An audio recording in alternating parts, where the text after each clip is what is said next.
Yes, yeah. Sorry. Well, you just canceled it. All right, You're live. we're live. All right. Good evening, everyone. It is 5:31 PM on Tuesday, April 4th. And I now call to order the City of College Place City Council Workshop. Harry, would you please take roll call? Mayor Hernandez, Present. Councilmember Jessup, Present. Councilmember Cleveland, Present. Councilmember Espinoza, Present. Councilmember Peterson, Present. Councilmember Williams will be arriving late. Councilmember Sherman, present, and Councilmember Boyle, present. We do have a quorum. Excellent. So will you all please join me in the Pledge of Allegiance?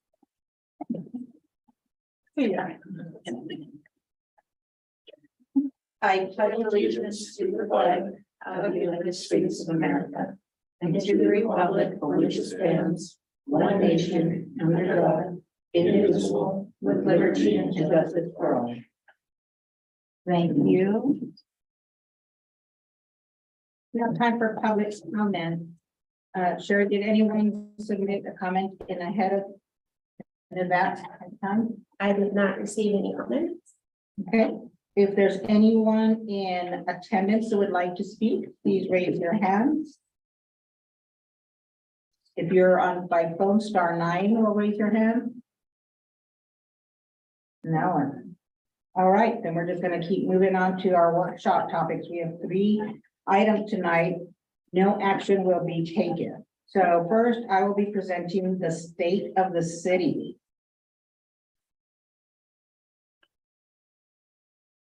All right, so State of the City 2023. Thank you all again. I'm Norma Hernandez and I am the mayor of the City of College Place. So as a reminder, we do have a 2017 to 2026 strategic plan. You can find that web link on the city's website where it has the descriptions of our plan. But I'd like to remind everybody that we have 5 themes: resource development, cooperation and connection, infrastructure investment, planning for prosperity, and optimal operations. We review it every 2 years between April and July prior to the start of budget season. Well, it's gonna come faster than we know. So we adopted fiscal year 2023 budget, which has a revenue and expenses of $53,949,946. There's a breakdown of how the funds will be spent, as you can see. Let me see that, but the number's a little small on me, for me. 2.32 cents of every dollar of property tax is what actually goes to the City of College Place. The rest of our property taxes are distributed as noted between the schools, EMS, Port of Walla Walla, and county.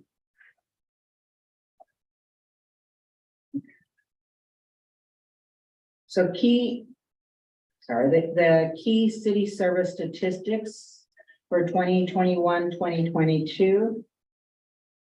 As you can see, for fire and EMS in 2021, we had 1,850 fire and EMS runs. In 2022, it increased to 2,046 fire and EMS runs. Police service calls in 2021 was 8,055, and in 2022 went up quite a bit to 11,011 calls. Water production. In 2021, we had 479 million gallons. And in 2022, 476 million gallons. Permit activity went down in 2022 from 18 in 2021 to 12 in 2022. For single family resident dwelling units, it went down from 29 to just 6. And ADUs doubled from 1 to 2. So year to date, all permits issued were down in 2022 from 554 in 2021 for a value of 38 million to 403 for a value of just a bit over 9 million. So organizational recovery from COVID-19, we wrapped it up last year. So we received some American Rescue Plan Act funds, and they were allocated as follows. We had a replacement fire truck, a replacement public works stellar truck. We're renovating council chambers. We added a police gun range classroom. We continued our youth recreation programs. Bonuses for emergency workers. Some sidewalks. Sky and Mountain View water replacements. Utility assistant program. And road infrastructure repair and replacements.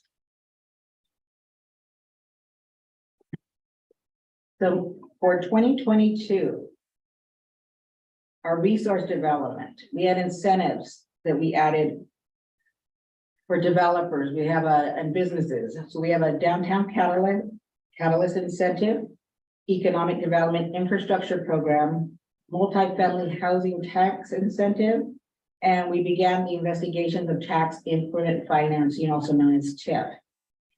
We had a few businesses open up, including Goodwill, Hot Mamas, and most recently we had Best Med. Housing development, Whispering Creek, which is on Southeast 8th and Whispering Creek continues. And we had a sale of Christensen property to Lakeside Capital and College Holdings, which is going to be developing numerous homes in that area. So it's going to add to our supply. We got some grants, CDBG for Southwest 6 and 8 sidewalk engineering, RCO, YAF, LWCF, and WWRP grants for Lion Park. You can make up what they mean. Port of Walla Walla gave us their 0.09 grant for Lions Park. Wild Horse Foundation grant for police department cameras at Meadowbrook and C Streets. TransAlta State and Pacific Power grants for our solar array off on Maple Street. MPO SRBG grant for Southwest Majornier Engineering. State ecology grants for WWTP, Vector, and Lions Park Storm. And then State Public Works Trust Fund for Skywater, lift station number 5, well number 7, and reservoir 4, and a few others. In 2022, for our correct cooperation and connection theme, we had some community events, Lions Club Fishing Derby, Blue Zones demonstration project and events, of course, our College Place Farmers Market, continuing movies at the park, Arbor Day, where we get to plant a tree with students, Freedom Festival, Fall on the Avenue, which we think we had record number of attendance last year, and Light Up the Avenue. We added a Citizens Advisory Commission. We have programmatic enhancements last year, which is BMAX Utility Assistance Program, Youth Recreation with College Place Public Schools, Sunbridge, and Campfire. And then we also continue our relationship with the Walla Walla Rural Library District. We continue for communications with the public. We have our YouTube channel, some social media, including Facebook, Twitter, Nextdoor, Instagram, and the city newsletter partnerships, which includes City, Port, Walla Walla University, Walla Walla Valley Academy, and Rogers College Place Public Schools, Library, and Sunbridge that all share announcements on that newsletter. And our partnerships with Walla Walla University, College Place Public Schools, City of Walla Walla, the county, the state, Port, Campfire, Sunbridge, BMAC, and others. And finally, we have a joint use fire training tower that we share with our other local firefighting professionals. Our infrastructure investments last year, we finished up the police gun range classroom. Again, we have that shared fire department training tower. We wrapped up Lions Park engineering. We had some volunteers work on Perseverance Parklet off of 12. We also worked on Northwest Decido storm infrastructure on Lampertian College.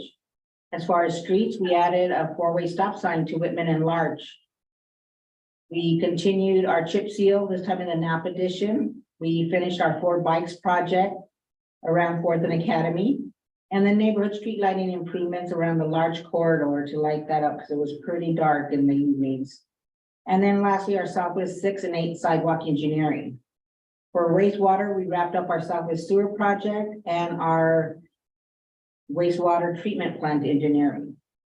For water, well number 6 mechanical, the solar array install, and Sky and 12 water main replacements. Planning for prosperity. So we had some development code revisions, including manufactured home park, our plastic master plan development code, simplified some zoning, and added some multifamily in commercial districts. Our 6-year plans called for capital facilities, equipment replacement, and information technology. We also have our Walla Walla Valley Blue Zones, which included some projects on local road safety planning and ADA transition plan. We did a housing needs assessment. We continue to advocacy work with legislative as far as state and federal level. And we are marketing to directors via ICSC and other mediums. And then ordinance number 22-010, which was a prohibition of local income tax to protect the city. Should the state decide to go that direction, the city of College Place wants to ensure that our residents are protected from that within the city. Okay, general government projects, the council chamber renovations, which is ongoing. Revised regional interlocal pertaining to emergency management collaboration with College Place Public Schools, Campfire, and Sunbridge on grants that support youth recreation. Our fire training tower, ambulance utility to support staffing needs, and wildland fire assistance. Our police department is now engaged in a receiving task force grant and support. I'll let Chief Tomorrow talk a little bit more about that. And then public works, we got some grant existence and partnership with Jacobs to run our treatment plant. All right, for 2023, looking forward, a resource development, we continue with our tax increment financing. We are working with the city of Walla Walla on a creative art district, and we're working with Common Roots Land Trust and hoping to see if we can get some affordable housing on protected land here in College Place. Right now, we have Chipotle coming in at the business district, business development over at the old Chase Bank in Meadowbrook. And we do have another fast food tenant and some hotels that are interested in going up in that same area. Housing development, we have, let's see, 1, 2, 3, 4, 5 of them that is listed there. I'm not gonna go through all of them, but it's exciting because they're moving along smoothly. And then we're working on some grants to continue some high-level projects that trying to save our taxpayers money and keep our budget in check. And so they're both federal and state grants. So our cooperation and connection. So we have community events coming, the block party, which is going to be on College from Whitman to 4th. That's coming up soon. Spring fling this year is in College Place over at Kiwanis Park. Lions Club is continuing their fishing derby right before we close Lions Park for renovation. We're moving our farmers market to the municipal campus this year while Lions Park is being renovated. We're continuing movies on the park. Arbor Day, Freedom Festival, fall on the avenue, light up the avenue. And this year we're having a Korean War Memorial dedication at Veterans Park. We're probably looking sometime in May or June for that. We're working with some veterans on that. We continue to work with BMAC for utility assistance and broadband coordination in our community, youth recreation with College Place Public Schools, Sunbridge and Campfire, and of course our partnership with the Rural Library District. I mentioned that we have our communication channels of social media and our newsletters and some of our few of our vital partners I mentioned earlier. Infrastructure investment. So general government infrastructure, the city council chambers, AV upgrade, we're using some ARPA funds for that. City hall renovations, fire department HVAC improvements, and a future police department building that we're gonna start planning for. I think we're gonna go slow because Chief tomorrow thinks he's gonna retire when it's done. So parks. Which usually take about 20 years. Exactly. Yeah. If we're lucky. So Lions Park renovation and Autumn Meadows Park renovation. We recently, we took over Autumn Meadows community and we inherited a park, so we're gonna work on that. Storm, Lions Park, outfall replacement, camp facility engineering, and Southeast Six and Birch engineering. And then we have some streets that we're going to be doing chip seals or other types of improvements that are listed there. We're continuing with our wastewater treatment plant project and lift station number 5 replacement. For water, we're finishing up with the number 6 well house, number 7 engineering, Southeast 6 water main replacement engineering, and reservoir number 4 engineering. So there's a lot of big projects going on there as well. So on to planning for prosperity. So we have development code revisions that we're considering, something potentially at Martin's Airfield, the missing middle of housing, affordable housing projects here in the community, and pre-approved housing plans, which will reduce the complexities of some, if somebody has a plan that's already pre-approved, it takes them less time to get it developed and get it up and moving. 6-year investment plans include capital facilities, equipment replacement, and our IT. We continue our partnership with Walla Valley Blue Zones. Countywide planning policy update with and associated urban growth area review. We'll be working with the county, city of Walla Walla and Waitsburg on that. We're gonna add some more security cameras, including Meadowbrook, C Street, and Lions Park. Our advocacy work continues, as does our marketing to developers. All right, optimal operations. We have general government, which includes IT revamping and cybersecurity planning, our sales tax agreement with the city of Walla Walla regarding big box stores over 25,000 to have an equitable distribution of sales tax. Some grant projects we got going on and supporting for community partnerships is the Center for Humanitarian Engagements, Tool Library, Sunbridge, and a few others. Fire department continues to with volunteer and staff growth in fire and EMS and our wildland fire assistance. Police department, so we're looking for our school resource officer to return this, if not this school year, next school year, but in this year. Working with city and the county on ways to augment mental health responses. Public Works, we're going to be working on some storm grant assistance. Outsourcing wastewater treatment plant contract with Jacob, a partnership with the city of Walla Walla on their Northeast Roads station, as well as investigated wastewater system regionalization with the city of Walla Walla. So coming close to our end, what are major challenges we've got going forward? We continue, of course, at the top of the list is housing affordability and availability. So we are coming up with working on as many creative ways of reducing the cost of housing and adding to our supply stock. We still have our tight urban growth area, which limits where we can expand. But again, we are working with the county on that to see if hopefully we can get a little bit more open for developers to come into our city. We still struggle with unfunded state mandates and impacts on provisions of service, which of course are things that we were not aware of were coming, but they're telling us we have to do it and we have to figure out how to pay for it because they are not assisting us in any way with taking care of some of those mandates that they've come up with. Of course, there's inflation, which is hurting everyone this year. Availability of contractors to bid on projects. Again, everybody's pretty scheduled out quite a bit. So we're still working on trying to make sure that we got all our projects bid and that they will get done in a good time. We have some local street reconstruction issues. So for example, grants are not available on roads that are not federally classified, which is the majority of our roads. No funding in place for local roads except some meager declining sales tax as less people are driving and more electric cars are coming into the market. Gas tax is going down, that comes to the city.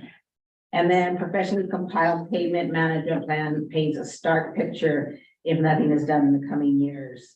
So we're having to take a serious look at improving our sidewalks in a timely manner.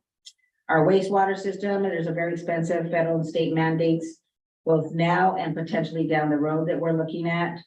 And for water systems, we need storage to keep up with the population growth.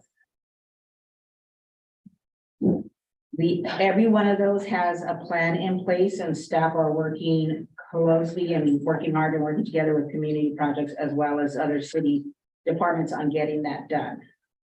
All right, that comes to the close of my state of the city. Do any of the council members have any questions? All right, I appreciate your attention and look forward to next year to see how much of these projects are completed. So I'm going to turn it over to Chief Tamaris because next is the City of College Place Police Department annual report and their bias report. Chief Tamaris. Mayor, council, thank you very much. It's a pleasure to be here in front of each of you. I'm very grateful. Great opportunity for us to brag about the police department. There's some great things happening at the police department. I want to start out with thanking Sergeant Schmidt for being here. He's one of our local law 39 under 39, which is pretty cool. Congratulations. Wise here, but it is wise. And a daddy. He's a neat dad. So we're gonna go ahead and start out with, anytime you have any questions, please just stop me during the presentation. I'm happy to answer them. So, the College Place Police Department embraces the philosophy of community-oriented policing and strives to enhance the quality of life and safety of our citizens with the highest degree of ethical behavior, fairness, and professional conduct. Our vision is to ensure that the city of College Place is a safe place to live, work, and do business through the delivery of quality law enforcement services. Our values: every member of the College Place Police Department is part of a team who inculcates courage, commitment, community, and character in their daily operations through open and honest cooperation, service, respect, and diversity. Our goals: we have 4 goals. Our goals: number 1 is to reduce crime and improve traffic safety within our community. Goal 2 is to provide quality services and innovative policing strategies delivered through excellent customer service. Goal 3 is to provide leadership and resources to attract, retain, and foster a safe, ethical, innovative, knowledgeable, and diverse workforce. And goal 4 is to work collaboratively with our stakeholders to improve the quality of life within our city. And our team has done a really good job of accomplishing these goals. We're going to get into that. Look at the organizational chart. You'll take a look there. We have 2 full-time. This is for 2000 and I'm going to kind of leap ahead here. You're going to see the image of last year's organizational chart, but I'm going to kind of bring you up to speed of where we're at today with staffing. So we currently have 2 full-time clerks and 1 part-time clerk. We have 2 sergeants. We have 2 detectives. We have 9 patrol officers. However, 2 of those are in training right now at the academy. They're halfway through the academy. And we hope to have them out through FTO by the end of August. We have 1 reserve officer, 1 special enforcement officer, myself. So we currently have 3 vacancies, but we're in the process of hiring 2 right now. And we just have the background to complete. So we get those started here real quick. So if you go to the next slide, you'll look at new hires and retirements for 2022. So Officer Kyle Barker is the first photo there to your left. He completed his training, was sworn in last year. And then 2 new hires, Officer Anton Duchovsky and Brandon Bodario. Both of them are local and they are currently in the academy. And of course, we celebrated the retirement of Lieutenant Robert Benfield this year. Robert Benfield served 18 years for the College Place Police Department after a 30-year career as an electrician. He came to work for us. So 18 years for College Place is right? They They have to pay it all back. Maybe not. oh, wow. If they go to the support services slide, you'll see photos of our supervisor, Marianne Barr, and our full-time records clerk, Andrea St. Clair. And these are the numbers we look at for them at a glance. So you can look at the 3 years, and then I have a 21 to 22% of change So you can see a big increase in the number of fingerprints processed. The majority of those fingerprints are a lot of the people that come through are teachers that have to have their prints done, backgrounds done. So we do a lot of those for the city of College Place residents, and we have them come from out of the area as well. Concealed pistol license permits are processed. We did 85 this year. It's been pretty steady. There's a 2% change in that. Public disclosures have actually dropped this slightly. And the body worn camera disclosure process, we did 10 of them this last year. So still under what I thought we would be at. So but anyhow. Did and you then- just, sorry, did you just get those last year? Yeah. I assume we'd have more public disclosure requests on the body worn cameras, and it really hasn't been as many as I anticipated. Nonetheless, each one of those takes several hours to process, and if there's redaction involved, Right. there's labor time in that. It is lengthy time, so. I'm not complaining. I'm just surprised a little bit that the numbers aren't higher. And then, of course, dog licenses have jumped way up in 2022. So that's great that people are being responsible and licensing their pets. So if we go to the patrol slide, these are our patrol officer statistics at a glance. For 2022, we had just one more arrest than the year previous. We had a slight increase in the amount of cases. And as a growing community, we are growing and thriving in our community. So we're going to see this increase naturally. Slight increase in cases. We did have a pretty substantial increase in incidents and calls for service. Total tickets that were issued were 559, so just slightly less actually than 2021. And then traffic stops has been pretty consistent. So just a little over 2,000 traffic stops by our officers to help improve traffic safety in our community. And then we have pictures there of our two sergeants, Sergeant Diaz and Sergeant Schmidt. All right, so if you go to the investigations slide, I have a new this year. We have a drug task force that the mayor had mentioned. Let's go over special investigations. That is Detective Horton. His photo is shown there. Brian does felony cases or cases that would extend officers' time beyond what they are capable of doing on patrol. So Detective Horton has just done a really bang up job. He has increased in cases. He's been busy. He had 57, so a 39% increase this last year. He's also been very busy clearing cases, which is exciting. So and some of these cases, they kind of bleed into each other year by year because some of them take longer than others. Brian had 9 search warrants as opposed to 13 a year previous. Brian is a member of the SIU Special Investigative Unit, which does officer-involved shootings, investigations. He didn't have any deployments this year, which we're grateful for.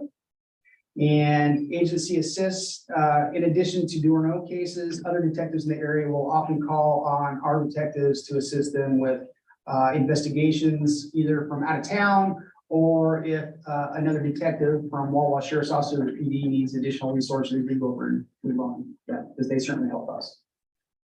And then we have some new data that is shown there as well, and that's for the drug task force contributions, and specifically these numbers are for the city of College Place. So Detective Blaine Lewis has been the primary investigator for 5 cases in 2022 for the task force. And then of course he had 14 assists, and of those cases, 4 of those were directly in the city of College Place. And that is a photo showing that is all mostly fentanyl. There's a little bit of everything, methamphetamine, looks like there's some tar heroin there, and even some cocaine in there, but there is a load of fentanyl, which you all know is sadly creeping its way into our community without remorse. So our school resource officer, we were forced because of staffing challenges to pull our school resource officer out of the schools in 2022. But I will tell you that we were down there daily, and I'm sure there's a lot of kids, parents, and students that don't even realize we're not down there full time because we are down there every day. So we spent a lot of time down there. We work very closely with the school district, and I'm sure that the superintendent, Jim Fry, is very happy with the response we've been able to give them and provide them. So we work very closely with them. Having said that, There's a photo there of our next school resource officer, Andrew Shield, who will report, well, hopefully at the end of August, if not, be the 1st of September. So that's my plan. And we are very grateful for the new body that you gave us in our budget this year so that we can have a dedicated school resource officer, so we don't have to hopefully pull from that again in the future. If we go to the special enforcement officer page, Ron Norman has been doing a fantastic job. I've got 4 years of activity and data here to look at. I do the percent of change from year to year. Code enforcement has gone down just a little bit from last year. And animal calls have increased substantially, which is interesting because our dog licenses have also increased. So more people in College Place are getting pets, which is a great thing. And of course, parking violations have gone down quite a bit this last year. And Ron has done a really good job of working with some of those problem areas and helping to mitigate a lot of those issues throughout the city. So I'm hoping that we can do that instead of write tickets. So that's our goal. Okay, so if we go to the professional standards, this is our internal affairs. You can look at the 7-year comparison. Since I've started here in 2022, we had only one sustained complaint, and it was a department complaint of a vacuum incident of a patrol car. So we had 0 sustained complaints from community members, which I'm very, very proud of. So very good stuff and work from our department. I did try to upload the video of the vacuum incident, but it was too large of a file to show, but I wanted to give you some comedy relief. I don't know, Sergeant Schmidt, would you like to talk about that vacuum incident or? No comment. Okay. So we don't get it. It's a great video.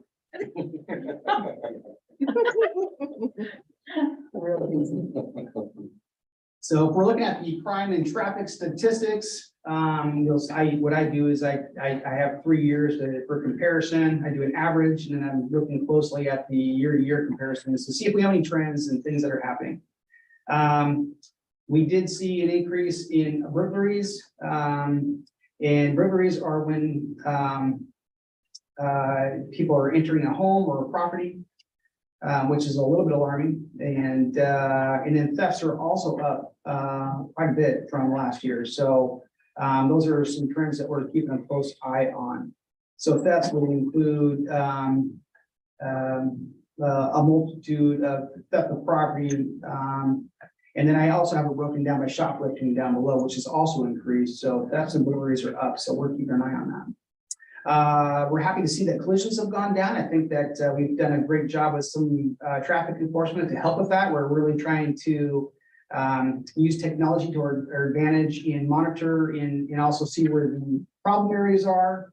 I think that the roadway improvements on Meadowbrook in front of Walmart, where we put the cone stanchions, have greatly reduced collisions in that area. And I think that there's a big credit to that reduction because of that simple engineering. I think it was a little bit weird for people to go through at first, but once people understood it, it's keeping people from making that turn and when those fatal collisions that were occurring. So DUIs arrests have gone up slightly. Officer Daniel Watkins has received the DUI award for our department for the 4th year in a row. 3rd or 4th year in a row. He's just doing a great job. So he has been selected to be a drug recognition expert. He's halfway through that training. Unfortunately, during the training, the entire class got COVID, so they haven't been able to finish the last part of that training. So they're trying to, they're trying to coordinate to finalize that.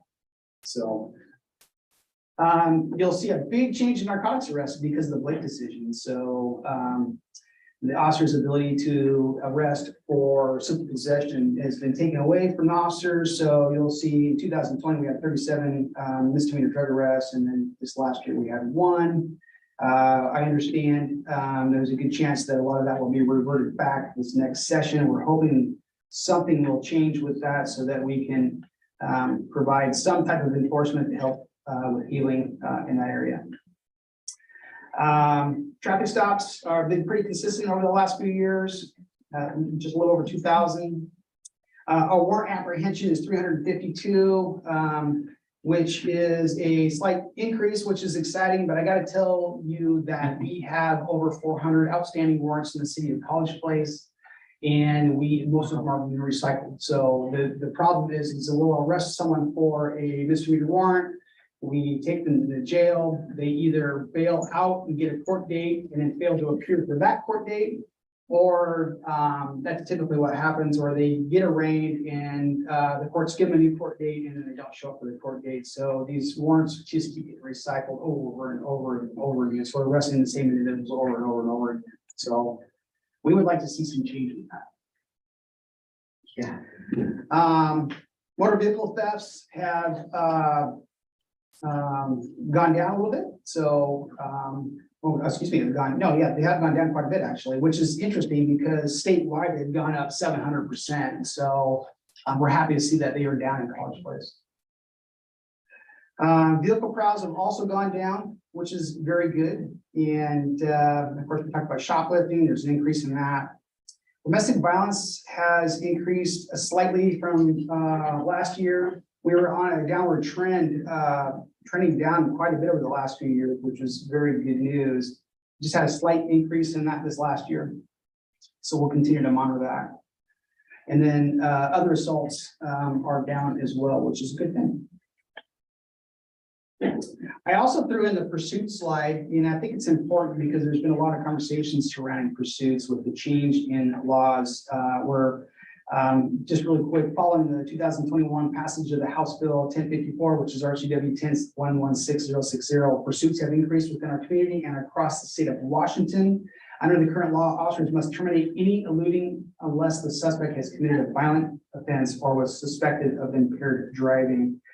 So if you look at the data, you can see we average 1 to 2 pursuits a year. Typically, the officers have terminated those pursuits anyways. In 2021 or 22, we had 19 pursuits. So the idea I know is the thought behind it is, and the intent is to improve community safety, but I would argue that it's done just opposite of that. We're hoping that, and it's sounding like there's going to be some changes in the pursuit law. We're hopeful for that.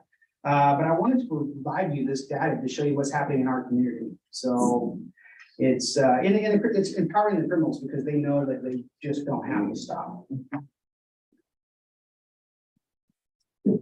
I have some photos here, a couple of pages of some significant accomplishments. The first page has some chief for the day. That's Chief Manny. And we have a picture of a group there at National Night Out. We also have an award of Officer Watkins receiving his traffic safety award last year. He's going to get that again this year. We're very proud of him. And then a picture of our drug take back down below, which is coming up on April 23rd here in College Place at Walmart again. We have other photos. There's pictures of our bicycle rodeo that we did at Davis Elementary School. We also did it at Valley Lindo. Both of them were magnificent turnouts. It's so much fun to be around those kids, so excited to ride a bicycle. We have a community appreciation award from Walmart down below. And then of course we have our Winter Fest and Fall Festival celebrations there as well. We have some photos there. So fun stuff throughout the year. And I have so many more photos. We're gonna get right into the vice report. And if you go to the next slide on infractions issued. For 2022, we had 220 infractions issued to motorists of College Place or in College Place, not necessarily College Place residents. And I will tell you as we go through this as a reminder each year. Well, first off, this data was pulled by the Washington State Patrol. I did not pull this data. They pulled it and provided it to me. The tickets are all done through our sector computer ticket issuing program. It's statewide for all departments. And I will also say, when you look at the race ethnicity down here and you see a number or a count, that doesn't indicate separate people. It can be the same person arrested multiple times, or it could be the same person issued multiple tickets. So just keep that in mind. And we'll get into some demographics here at the end too, which everything looks, before we start, the report looks really good and consistent with what I would expect with the demographics. So there's the breakdown. You can see it yourself. for the breakdown by race ethnicity. And it's right where we think it should be. If you don't have any questions, I'll move to the next slide. We'll get into traffic citations issues. Citations are criminal in nature, misdemeanors, such as suspended, DUI, those types of things. These are traffic related. Again, with the race ethnicity to the left and the traffic count to your right, there's a total of 76 criminal citations issued. And again, the demographics are very consistent with what I would expect for the enforcement percentage, right in where we want it. And then the next slide is the non-traffic citations issued. This would be like your theft thirds, that we have a lot. What are some other non-traffic? Devious assaults. Thank you. So we had 198 of those all combined, and again by ethnicity, very consistent with our population. Just where we would expect it to be. I'm looking for things. I'm looking for outliers on things that just don't make sense to me data wise, and I'm not seeing any of that, which I'm happy to. Yes. Remind me, I think, guys, it's been cleared up in the past years. There was a state, it wasn't the state tabulation of ethnic background. There was a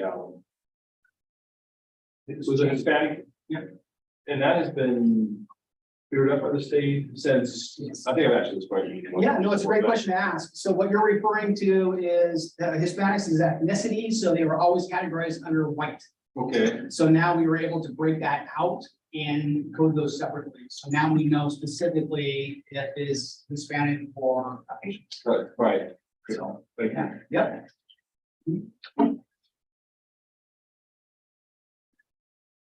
So if you look at the next slide, it's the city and college place population demographics. And remember, when people come to our city, they're coming from Milk Freewater, they're coming from Walla Walla, they're coming from out of town. So it's not, these aren't just college place residents that are getting all these citations and infractions. These are people that are visiting, they're people from out of state, they're people from the entire Walla Walla community. So, but what we do is we break this down. I just want you to see what our population is. This is from the 2020 census. This has already changed a little bit.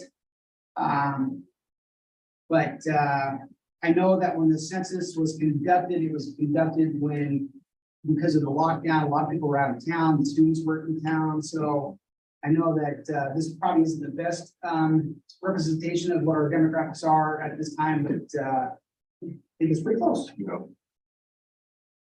So if you see the breakdown of regardless, and this is, you'll see it by city, college place, then by the entire county, and then by the population of the state of Washington. If you go back and look at the issuance of arrests or infractions, it's almost in line with exactly with where we're at with that, which is interesting.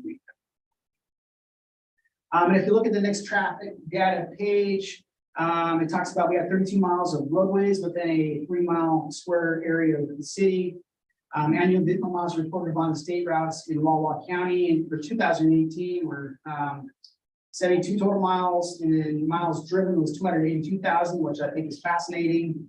What I think is really fun to look at, though, is if you look at SR 125 at South College, this is 2018 data that DOT has posted right now.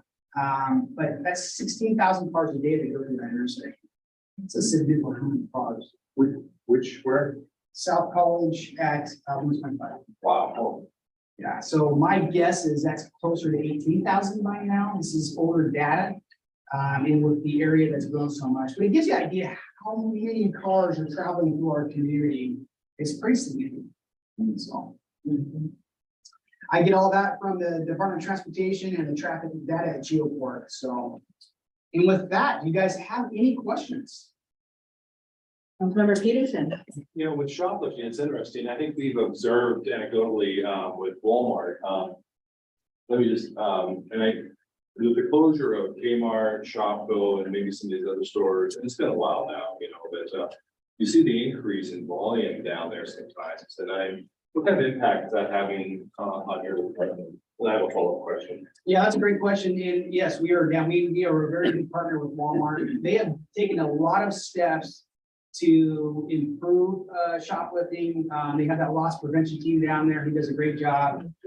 They monitor receipts now, not full time, but during the store hours at times that have helped reduce some of that. So we're working in partnership with them to reduce a lot of that. You know, it was interesting, I saw on the news where I think it was down in Oregon where Walmart's were closing because of theft. Yeah, it's interesting, the dynamic of, you know. Change of subject, patrol cars, how age of them, and I'll throw something out and please don't, yeah. Any considerations of all electric at some time in the future? Is that on the horizon for? I haven't had any conversation with our fleet manager about that. Yeah, I know, okay. It'd be interesting to look at. Yeah, yeah. But other than that, how's it with our structure we have, or are you happy with that, or? I'm very happy with it. I think that Jeff Goodson and Robert McAndrews have done a fantastic job looking at our fleet program. We just had recent meetings to discuss how we're gonna continue to do that in the future. If we're gonna continue to lease, if we're gonna continue to start purchasing. But I think sometimes it's timing with everything that we do. I mean, it makes sense, it's time to lease. Maybe it doesn't make sense in the future, or maybe we go with a different company, we don't know. The problem we're having right now with our fleet program is we have cars sitting, waiting to be built. There was such a supply chain issue getting the lights and the computers and all those things. And then all of a sudden they came in. So they have, the company that's building our cars has 80 patrol cars to build. So we're getting one about every 2 months. So, which is frustrating for us because we're keeping our cars together right now with chewing gum and duct tape. So, but we've been very happy with the Durangos. And you know, I think a fun fact too about Walmart, I wanted to go back to that just real Okay, well, quick. that's good. They lose about $1 million a year to theft at our Walmart. This local, yeah. Yeah, so the number one stolen product, you want to guess what that is? Cigarette. It's makeup. So they've taken some steps again to reduce that, so they have security there for those, increased security of those areas.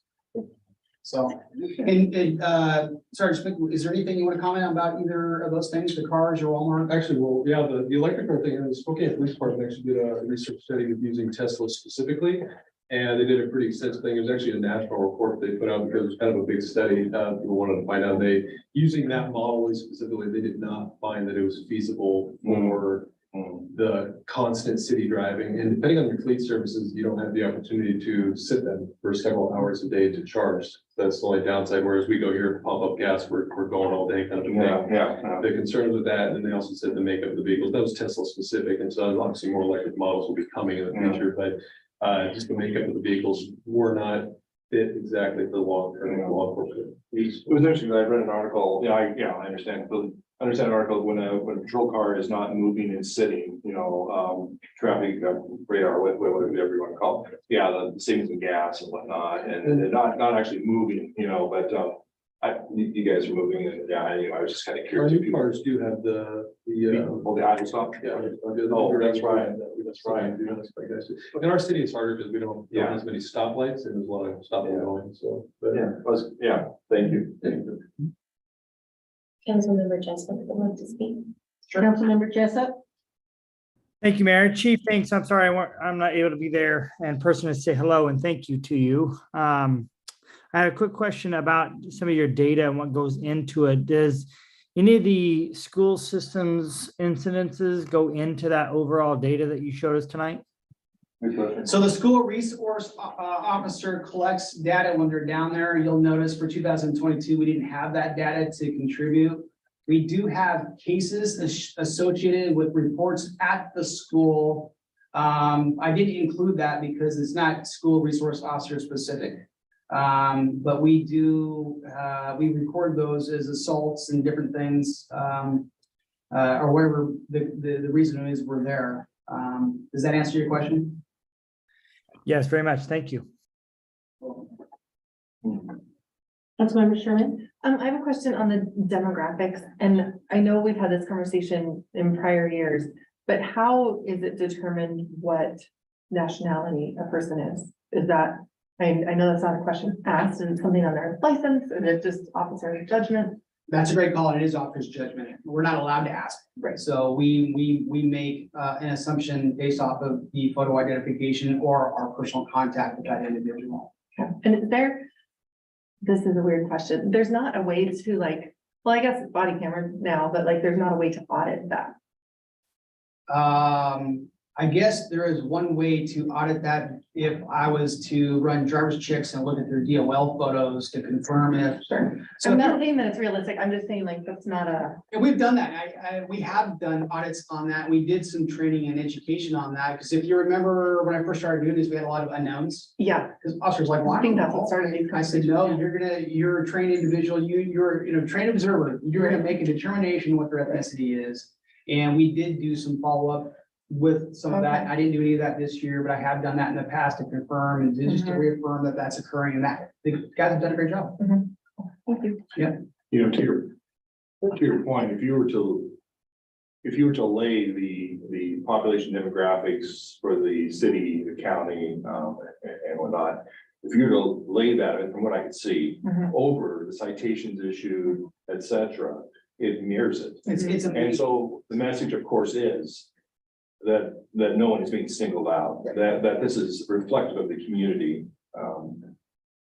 We pride ourselves on Yes. unbiased enforcement. Right. We take pride in that. Yes. And, we are trying to be inclusive and transparent in everything we do. And I think that the officers have done a very good job of that.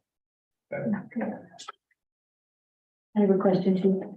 Yeah, there's a lieutenant vacancy, correct? Is there any, so I know we have 2 officers that are for the officer vacancies. Is there any needs or anything on a lieutenant to fill the position yet? So Mr. Rizzuto and I, it's convenient, he's not here tonight. Mr. Rizzuto and I have had a lot of conversations about this. I very much need an administrative assistant as a lieutenant. I really need that position. We're hopeful that we'll get that back in 2024. I know we added it with Lieutenant Benfield. We had it for 6 months to kind of get the position started. We're hoping that we can make that permanent next year. In addition, we're also trying to get 2 more officers added to our workforce so that we can always have 2 officers working. I think right now we're averaging about 25% of our time is all for having 2 officers out on the road. But it's, we were just having this conversation at the range the other day. But we're hurting for people and, but we're grateful, and we have been very successful finding very good quality people to fill our spots. So we're very happy with the 2 hires. We can't announce it yet, but we're very happy with the 2 that we're in the process of hiring right now. We're extremely happy with the 2 that are in the academy. So we're getting good quality people here.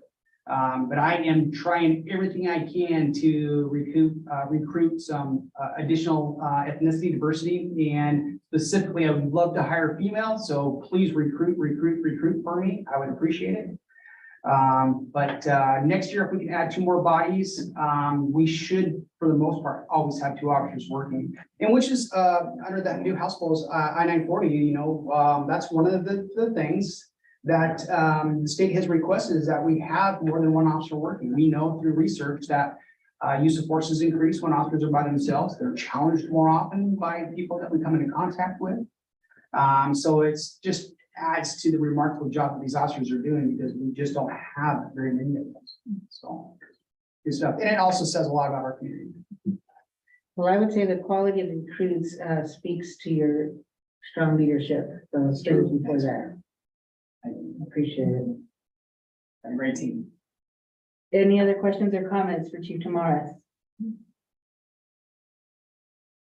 All right, thank you so very much for the excellent report. Thank you. Have a good birthday.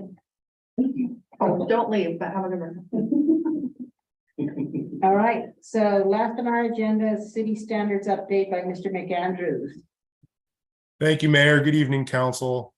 Also, I believe with me online is Daryl Moore from JEB Engineers, as he was instrumental in us getting this as far as we have. As you all may or may not realize, most cities have standard specifications and details that they put together as guidelines for how city infrastructure is installed and maintained and repaired. Some of it has to do with development, some of it has to do with maintenance. It could be anything from road sections to, designs for sidewalks or guidance on how wide sidewalks should be or how water lines are installed and things like that. So that being said, the last time our standards were updated was 2020.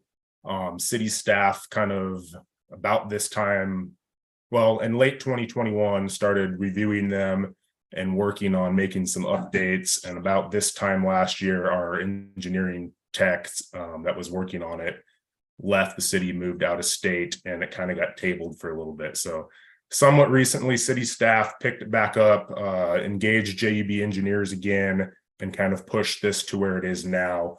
There was a whole lot of things that were contradicting each other. One standard would say sidewalk needed to be 5 feet, and then specifications would say it needed to be 6 feet, and things like that, where there's just conflicts. Other things didn't match MUTCD or state codes or didn't reference WashDOT standards. And so we went through, made a whole lot of updates, and tried to clean this up. So that being said, Daryl, are you on here? Yes, I'm here. Do you have anything to add to my little overview there? It's pretty good. I mean, yeah, just the updates are just bringing things up to more industry standard, sort of trying to meet existing local conditions. So your construction materials weren't out of whack with other local jurisdictions. So contractors are happening to get different things that are completely unusual to the area. There weren't many of those, just a few little things. And you just organize the flow of the details. So try to group, road sections together, curbs together, sidewalks together. So it's just easier to follow. Yeah, so just a little bit of reorganization, updates, and just, that's about it. Yeah, thanks, Daryl. So typically back in 2020, I believe I wasn't with the city, but I believe the update was put forth to council and adopted by council. So we wanted to, unless you guys really want us to, we weren't planning to go through every last detail. I was hoping if anybody had specific questions about a detail or specification, they could, have this opportunity to ask those. Otherwise, our hope is to bring this back for adoption next week at the normal business meeting. So that being said, does anybody have any specific questions or want to talk about any specifications or details or the process or how we got to where we got to?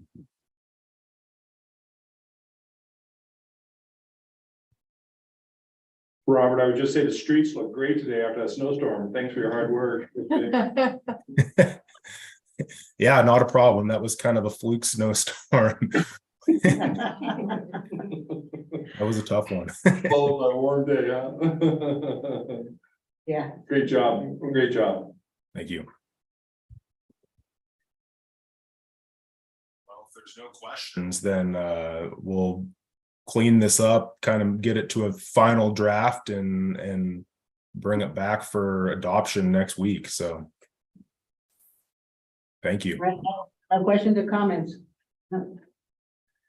Well, that's no fair. You've got it short and sweet.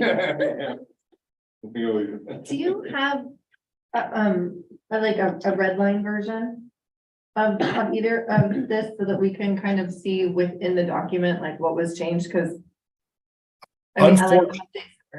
unfortunately, we don't, and it was tough because it was such a process of add this, delete that, and it started back in 2021 before I even kind of got to the city, and then there was updates made to kind of in draft form, and those sat there, and then we picked it back up and tweaked that draft again and again. And so the whole time I was thinking it'd be really great to have a red line version, but that's difficult to do. And on top of that, a lot of it is done in CAD. And so to do an updated drawing Daryl, you could correct me if I'm wrong, but it'd be kind of hard to redline that drawing process. Yeah, it would be hard to do the red line.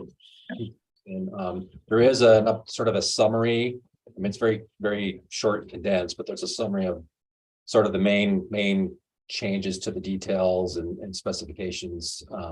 Yeah, Sherry, if you want to open that update summary PDF, yeah.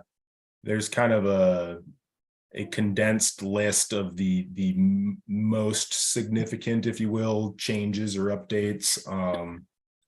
Again, some of the things were just a simple tweak to how it was laid out, so hard to redline.